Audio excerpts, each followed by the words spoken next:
Um,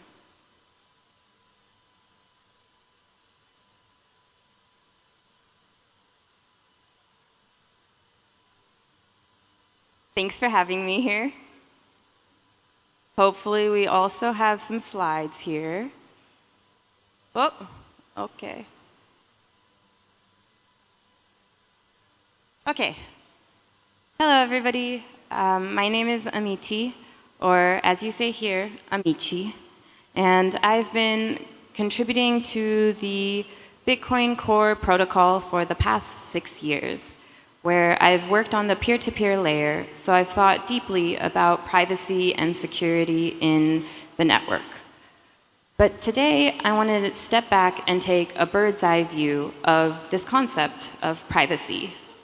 Because a lot of times when we talk about it, it's a big, scary topic. Oh my God, privacy. You should spend forever learning about it and figuring out all of your systems and figuring out how to be perfectly private. But today, my goal is not to teach you how to be a super user. My goal is to try to give you a couple of frameworks and hopefully something resonates to help improve your sense of intuition, or perhaps give you one good question that you can take back to your day-to-day life and say, okay, how can I apply this to where I'm being private in my communication, in my use of money, or where I'm leaking privacy? So to try to develop some intuition, we're going to use Jenga, or a tower of blocks.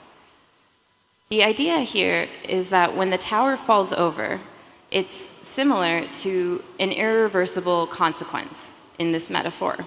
So for example, if your government found out that you're participating in Bitcoin and detains you or gives you time in jail in a very worst case, or perhaps your transactions become public information, this kind of stuff is an irreversible consequence, and that's represented in this metaphor by the tower collapsing. And every time you leak a little bit of privacy, that's the parallel of knocking over a block. So the severity correlates with the height. Say you do something that reveals a lot of information. For example, you post to the internet that this is my address and this is my transaction on the Bitcoin network. That might be a block that's very low, this red color here, and has a lot of impact on the structural integrity of the tower.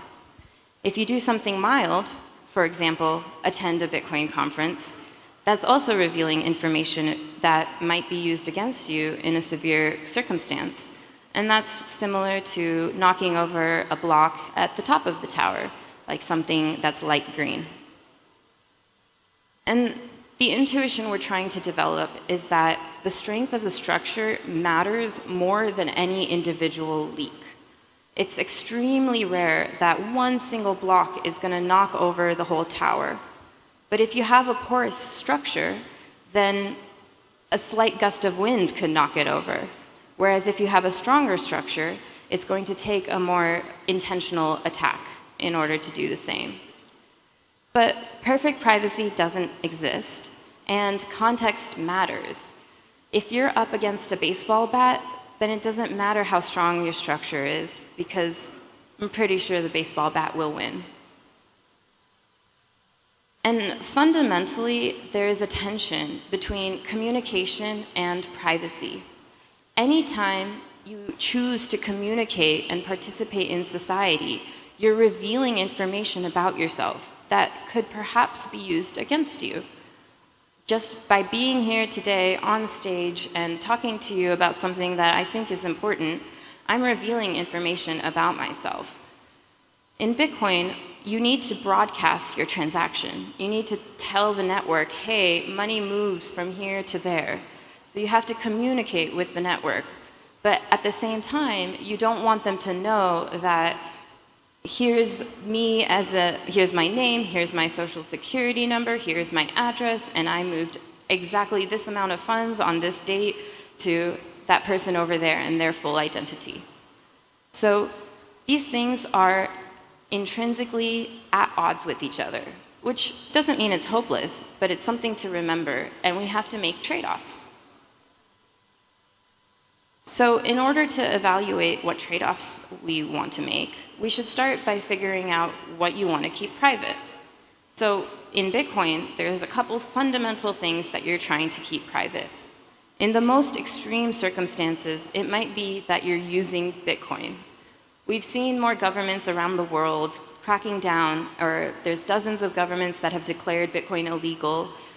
Here in Brazil, you've seen that the government is getting more savvy to internet communication. And so just the fact that you're participating in the system might be something you have to think about. In a more medium level of privacy, you probably want to keep private which transactions are yours. Like I was saying before, you have to tell the network which transactions need to occur, but associating with you specifically as a person isn't a necessary piece of information that you need to reveal. And finally, there's also a network graph of which transactions are associated with each other. And this one's a bit more subtle, but the idea is that if you go down, you don't want to take all your friends down. But fundamentally, this is it. This is what we're trying to keep private when we participate in the Bitcoin network. And so that can help you reason with how are you doing it, or what trade-offs should you make. And so to engage with those questions of how do I be private, I've come up with 3 fundamental principles which are applicable to privacy in Bitcoin, but also in our world at large. 1, that it's adversarial. 2, that it has dimensions. And 3, that privacy likes friends. So let's talk about that. Let's say you lived in a bubble and there was absolutely nobody else in the world. Well, then there wouldn't be any information to keep private. So anytime we use this word privacy, there is the implication of another entity. So then you have to think about, well, why does that entity care? And how skilled are they at figuring out this information that I'm trying to not tell them? And keep in mind that privacy in the digital age is always an arms race. We're developing tools to stay more private as other people who are trying to identify that information are developing tools to do the opposite. So this is always going to be a dynamic thing that's ever-changing.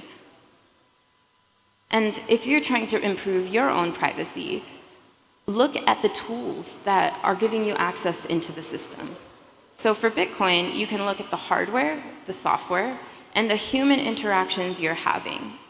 I think in this space, it's easy to hear a lot of terms and hear a lot of, if you're interested in privacy, you could be wondering, oh, should I be doing coin joins or pay to endpoint, or what other technology innovations should I research about, etc. And those things do matter. But first, before you go there, look at what you're already using. Rather than trying to adopt something completely new, where you have those touch points into the network, that's where you're most vulnerable. And so make sure that those links are something that you understand the model of what information am I revealing to who, might they be motivated, whether it's a wallet or an exchange, etc. The next idea is that privacy has dimensions. It's a gradient. It's not like, oh, you are either private or you're not. There's a gradient of how private are the behaviors that you are taking. And it's important to remember that all of the layers matter. Even if you have perfect on-chain behavior and you do the most advanced type of transaction handling and you broadcast it with altnets and use Tor and timing intervals, et cetera, that can't stop information from leaking if you go around telling everybody, hey, I just made the most private Bitcoin transaction. That would still leak all of your information. So you have to remember that it's layered, it has dimensions, and you have to protect yourself at those different layers. And if you remember the baseball bat, calibrate for consequence. If Depending on what government you live in, what information you're revealing with your transactions, what ecosystem you're in, you have different concerns of your privacy. So calibrate for that when you're trying to think of what behavior you should do. And then the next one is that privacy likes friends. You can imagine wearing a face mask. You would be keeping some information private, the contents of your face.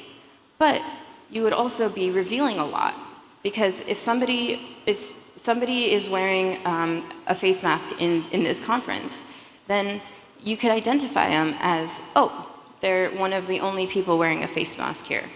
But if we were all wearing face masks, then it would become very difficult, because all of the contents of our face would be private, and it would be hard to identify them. So in general, the current state of Bitcoin is not very private.